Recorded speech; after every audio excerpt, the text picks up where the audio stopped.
Hey, Brian from Garage Mahal. If you have a GMC Acadia or a bunch of similar models, this little latch thing for your back sunroof always breaks off, breaks the rivets. So make sure that when you take this off, you look at the orientation of this. So that little piece goes up, and then your repair kit that you get comes with the new piece, and it has the rivet pass through, so you don't even have to remove the rivets. Just line that up, make sure it's the right way, and it comes with 2 self-tapping screws.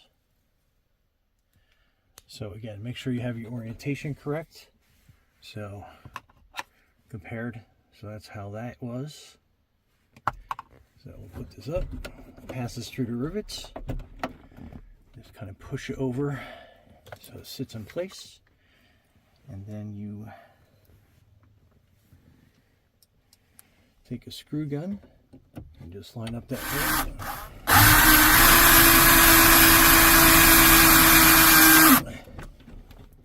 Then that will tap in. Then you get the other side.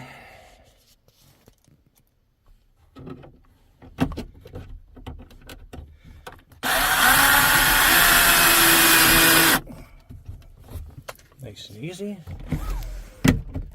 and you are fixed. Anyway, Brian from Garage Mahal, thanks for watching, and be safe out there.